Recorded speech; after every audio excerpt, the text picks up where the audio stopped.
ছোটবেলায় বইতে পড়েছিলাম গাজীপুরে নাকি অনেক বিশাল গজারি গাছের বাগান আছে। সেখানে আছে হাজারো পাখির কলকাকলি এবং অনেক পাখির ডাক শোনা যায়। পরে তো আমার মনে হলো আমি যদি এরকম ডাক বা পাখির কলকাকলি শুনতে পেতাম তাহলে তো আমার অনেক বেশি ভালো লাগে। আজ হঠাৎ করে আমরা তিনজন চলে আসছি, আমি, ভাবি আর ছোট মুস্তাসিন। আমরা তিনজন পাহাড়ের উপর থেকে খুবই আস্তে আস্তে নামতেছিলাম এবং আমার তো ভয় লাগতেছিল যে পড়ে না যায়। হঠাৎই নামার সময় মুস্তাসিন হঠাৎ করে আমার আর ভাবির হাত ধরে দোল খাওয়া শুরু করে দিয়েছিল। ছোট মানুষ দুইজনের হাত ধরলে যা হয়, দেখে তো আমারও ছোটবেলার কথা মনে পড়ে গেছে। এই যখন ছোটবেলায় ঘুরতে যেতাম ঠিক আমিও এইরকম ভাবে সবার হাত ধরে নাচানাচি শুরু করে দিতাম। তারপর ভাবি তো আমাদের রেখে এমন ভাবে একা একা চলছে যে এরকম জায়গা কখনো দেখেইনি। নিজের মতো করে ঘুরে বেড়াচ্ছে মনের সুখে। এইরকম ফাঁকা জায়গা কিংবা এরকম সুন্দর একটা পরিবেশে কার ঘুরতে না ভালো লাগে বলুন তো।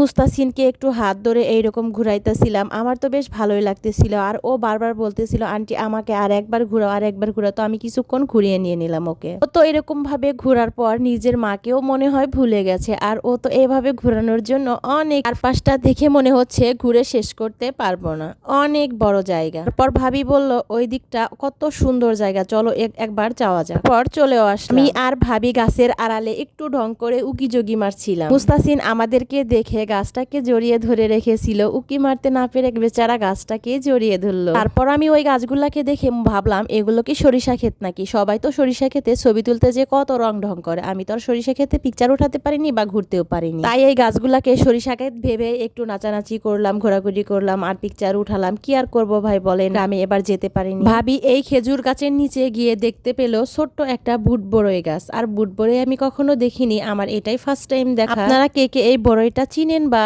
খেয়েছেন কখনো কমেন্টে কিন্তু অবশ্যই জানাবেন। কার গ্রামের এলাকায় কি বলে কিংবা আপনারা কি নামে চেনেন অবশ্যই জানিয়ে দেবেন। মা ছেলে বড়ই খেতে যেয়ে যেন কাঁটায় আটকে গেল, আর কাঁটায় থেকে ছাড়াতে কিন্তু অনেক কষ্ট হয়েছে। মা তো ছেলের একটু কাঁটা লাগেছে কিংবা যাই হয়েছে ব্যস্ত হয়ে পড়েছে ছাড়ানোর জন্য, আর অবশ্যই তো ছাড়িয়ে যেতে হবে, সেহেতু ছোট। তারপর ভাবি বড়ইগুলো উঠিয়ে আমাকে বলছিল খেতে, আর আমি একটা টেস্ট করে দেখলাম, ভালোই লাগে, টকটক সাধারণ বড়ই কিংবা তার থেকে একটু অন্যরকম টেস্ট পাওয়া যায় এই বড়ই। তারপর আমরা বড়ই খাওয়া শেষ করে এবার বাসার দিকে রওনা হলাম, যেহেতু সন্ধ্যা হয়ে আসছিল। টাটা, আল্লাহ হাফেজ।